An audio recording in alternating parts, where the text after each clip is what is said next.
unkosikazi uNomagugu Simelane. MEC asibonga kakhulu sikubingelele ohlelweni. Siyabingelela tu sibingelele kubalaleli emakhaya. Kuqubuka insolo kulokho kusukela izolo ngeke ngangena na izolo kwi social media kukhulunywa kabi ngawe MEC kuthiwa ube nesandla exosheni kwalesebenzi somunye womsakazo ebesikhulweni lweMarch and March uthi ngalezi insolo.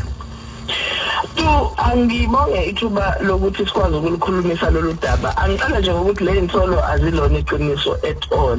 Angeke ngize ngiyehle to that level yokuthi umuntu uma ngabe enza umsebenzi wakhe ngibe ingxenye yokuthi ngimphuce iphalishe, especially umuntu okuwumuntu wesifazane. Ngiyafisa kodwa ukuqala ngichaza ukuthi udaba ongicabanga ukuthi lusifikisa la udaba lokuthi ezibuyisho leyo nto yokuthi iMarch and March bekune issue ngayo. Eyami into lento esiphakamisayo njengomnyango wezempilo ukuthi bonke abantu base-South Africa banelungelo lokumatch. Bonke abantu base-South Africa banelungelo lokusho ukuthi bazizwa kanjani nginto ezithize. Akekho ke umuntu ongakwazi ukuthi abavimbe lokho because kuyi-right e-constitutional. Kodwa abantu abase-South Africa futhi nabo abase-South Africa banalo ilungelo loku-accessa ama-health services. Okusho ukuthi umuntu ose-South Africa ogulayo i-constitutional right yakhe ukuthi a-accesse ama-health services. I-constitution yethu ke leyo ithi bonke abantu abakhona e-South Africa kufuna sikwazi ukuthi uma bengena njengomnyango wezempilo asinalo ilungelo lokubajikisa. Uma ungamjikisa umuntu ungagcina kwathina siboshiwe ngokuthi sikwenze lokho. Okwenza ke sigcine sinabantu abase-South Africa esibasevayo, sinabantu abase-South Africa illegally akungabona abase-South Africa, kube khona nalabo aba-illegal abase-South Africa okufuna bonke sibaseve.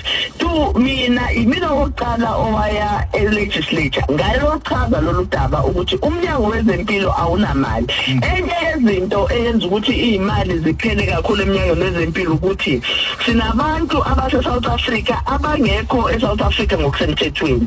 So kubalulekile ukuthi sihlangane countries noma amazwe abaqhamuka kuwona ukuze lawo mazwe phela lawo akhokhela ama-services abo, so that abantu base-South Africa bangayitholi sebengakwazi ukuthola ama-services ngenxa yokuthi sikhokhela abantu bangaphandle. Udaba-ke lolu esilukhulumayo ku-national end, u-national uyasi-assista ukuthi sikwazi ukuthi sithole lezo imali siyithole from amanye ama-countries. Sesikushilo-ke kodwa lokho akusho ukuthi umuntu mengena esibhedlela kufuna ajikiswe. Manje into-ke ekubonakala sengathi ibesifana MEC la akukhathalekile ukuthi umuntu la ngokungemthetho noma ngokusemthethweni.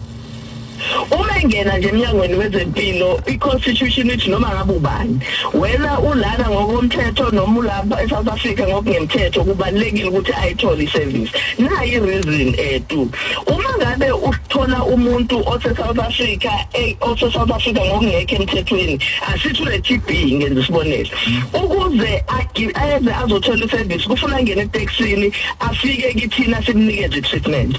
Uma simjikisa engayitholanga treatment loyo muntu loyo uzophuma esibhedlela ayongena kwenye taxi enabantu abawu-16.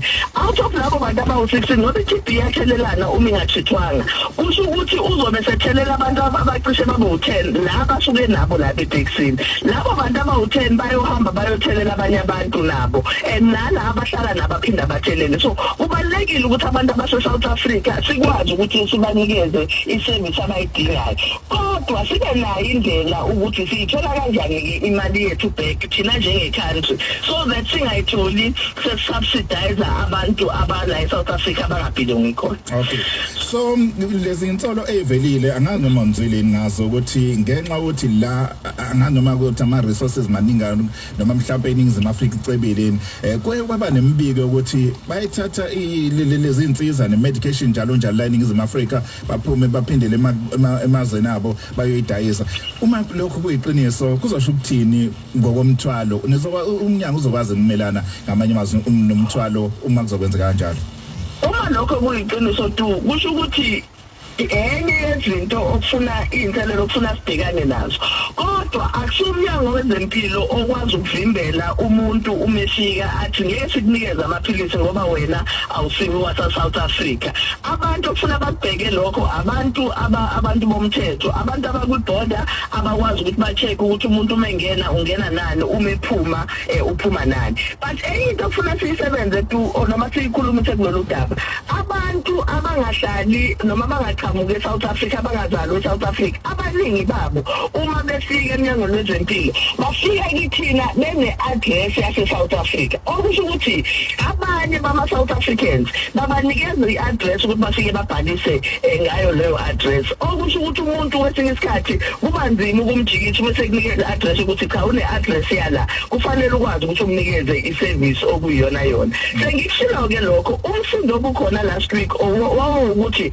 asinayo inkinga yokuthi i-organization le ikwazi ukuthi iphakamise ukukhala kwabo bame bamathi, but i-problem ekhona awukwazi ukuvimba umuntu angene eMnyangweni Wezempilo, and indlela kahle sebenza ngayo bese bengena nangaphakathi kwesibhedlela, ngaphakathi kwegate lesibhedlela ba-check ama-IDs, okuyinto-ke engavumelekile. Uyabona nje ngeviki eliphelile ngize ngabhalelwa i-Human Rights Commission ibuza ukuthi yini engenzayo, iziphi iy'nyathelo engiyithathayo kulaba bantu abavimbela abantu ukuthi bangene bangene kuma-facilities omnyango wezempilo. So siyavuma ukuthi abantu abase-South Africa ngokungekho emthethweni bayahlupha ngoba bathatha i-treatment yethu, bathatha iy'mali noma basebenzisa lokho okufuna ngabe kusetshenziswa okwabantu base-South Africa ngendlela engekho emthethweni. Yingakho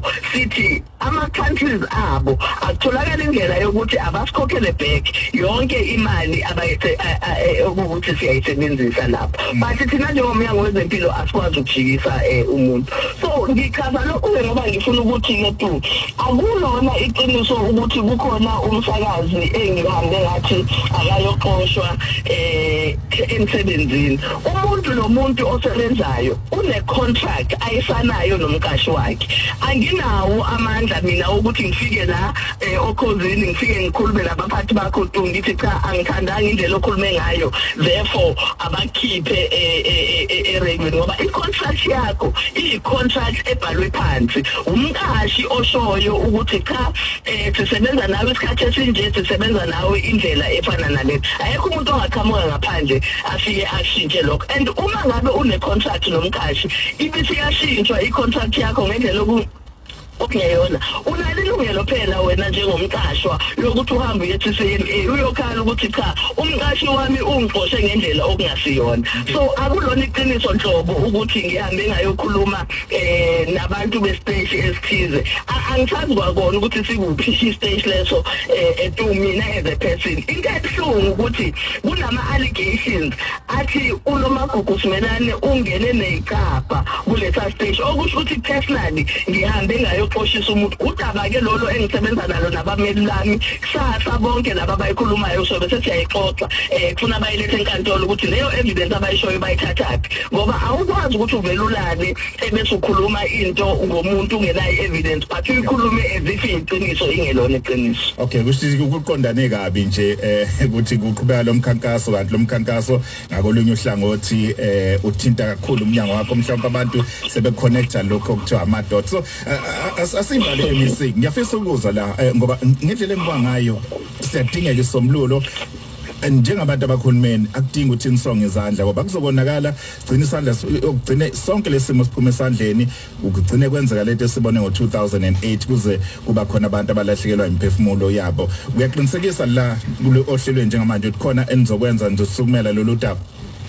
Kuyiqiniso kakhulu ukuthi uhulumeni awukwazi ukuvela ugoqa izandla. Yingakho ama-departments onke eholwa undonankulu nama-departments onke eholwa umongameli ayazama ukuhlangana ukucabanga ukuthi kuphi okungenzeka nokuthi yiphi indlela yoku-implementa kahle indlela yokuthi abantu ababese-South Africa akube abantu abase-South Africa legally, ngamanye amagama kuba abantu abanamaphepha. Abantu abangenawo amaphepha abagunyazayo ukuthi babese-South Africa bangakwazi ukuthi bayingenele nje noma kanjani. Kodwa iqiniso-ke yilelo shoyo tu ngempela lukhona esikwenzayo and siyazama ukuhlanganisa amakhanda ethu uhulumeni ukuthi silenze njani lolu daba.